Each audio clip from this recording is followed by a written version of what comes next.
আনুমানিক ১১টার দিকে আমি ঘুরে দেখছিলাম না। তো ওই টাইমে আমার ছোট বোন বললো যে আমি বান্ধবীর ওখানে যাব। ও প্রতিদিন যায়, ওরাও আসে বান্ধবীরা।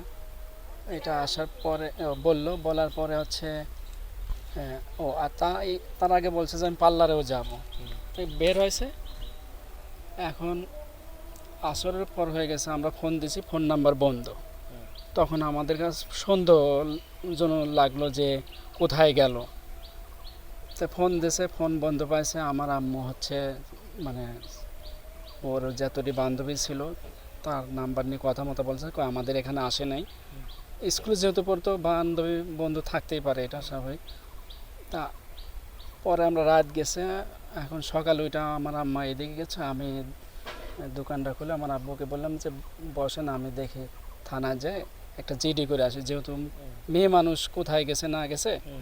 তো এটা বলতে বলতে আমার পাশের বাড়ির ভাবি, তো ও ফেসবুকে আমার এই মানে বোনের ছবিটা দেখছে। দেখার পরে ও চিনতে পারছে, মানে সবাই এলাকার মানুষ চিনবে, মানে পরিষ্কার ছিল তখন হচ্ছে ফেসবুকে যে ছবিটা দেখছিলাম।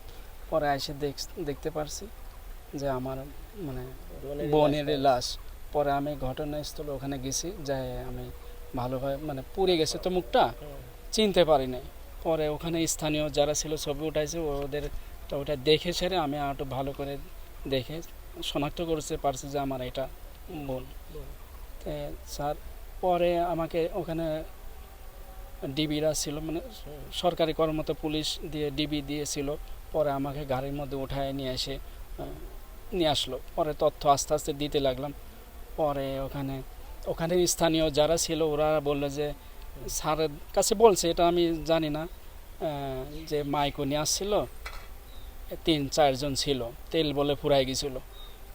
পরে আমাকে বলছে যে মাইকো নিয়ে তোমাদেরকে ঘোরাঘুরি কেউ করে নাকি। তাই আমি স্যার এইটা, হ্যাঁ মাইকো আমাকে দেখাইলো আগে। তাই স্যার এইটাই সিসি ক্যামেরা ওখান থেকে ফুটেছে, দেখা গেছে। পরে আস্তে আস্তে আমার তাহলে বাড়িতে আসার পরে ওদের নাম বললো, এক এক করে ধরেছে, মানে সব টিকিট ধরার পরে যে প্রধান আসামি তার, হ্যাঁ নাইম, ওখান থেকে হচ্ছে ওনার হচ্ছে মানে উনি বলছে যে কোথায় খুন করছিস, কী করছিস, মানে পুরাটা ডিটেলস হচ্ছে ডিবি স্যাররা এটা শনাক্ত করে মানে বের করেছে। পারিবারিক সম্পর্ক বলতে চাচাতো ভাই। আর প্রেমের সম্পর্কে যদি থাকতো বা বিয়ের প্রস্তাব যদি দিত, তাহলে আমরা ফার্স্টেই হচ্ছে খোঁজাখুঁজি না করে আমরা সন্ধ্যার দিকে ও নাইমেকে ধরতাম যে আমার বোন কোথায় গেছে। আমরা সেটা করি নাই, পুরা ডিটেলস বের করছে হচ্ছে ডিবি স্যাররা এখানে এসে। ওরাই হচ্ছে বাইরের লোকজন করছে, আর চিনি না আমরা। যেহেতু 2 তারিখে উনি মারা গেছে, 3 তারিখ গেছে সারাদিন ওখানে মানে পড়েছিল।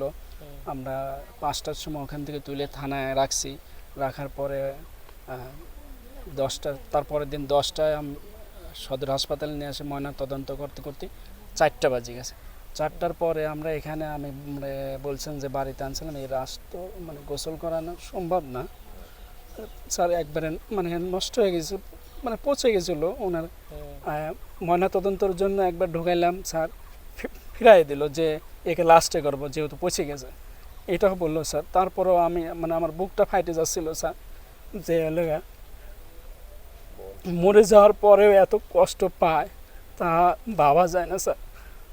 পরে ওইটা মনের কষ্ট চাপায় রাখে, যেহেতু তাকে মাটি দিতে হবে, যেহেতু খুঁজে পাইছি। আবার এদিকে আসামিকেও স্যাররা অতি তাড়াতাড়ি ধরছে। এদিক দিয়ে আমাদের ভালো একটা পয়েন্ট যে না, আমরা আসামিক তো পাইছি, বিচার করবে হচ্ছে আদালত, সরকার করবে।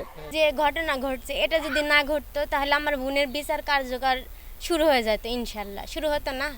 এই ঘটনার জন্য আরো কয়েকজন মারা গেছে, এটা তো আরো দুঃখজনক যে আমার বোন তো গেছে, আরো 3-4 জন মায়ের বুক খালি হলো এই একই ঘটনা কেন্দ্র করে না। এই বাড়িটা যদি না পুরা, সে যেই পুরাক সে খুব এক খারাপ কাজ করে নেই।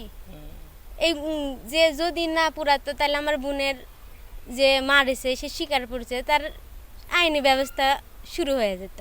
তাদের চিনেও না এখন, তারাই দিছে কিনা, যারা মারা গেছে তারাই আগুন দিছে কিনা, বাইরের লোক দিছে কিনা, এটা তো আমরা জানি না। এখন তাদের বিচার চাই, আমাদের লাভ নাই।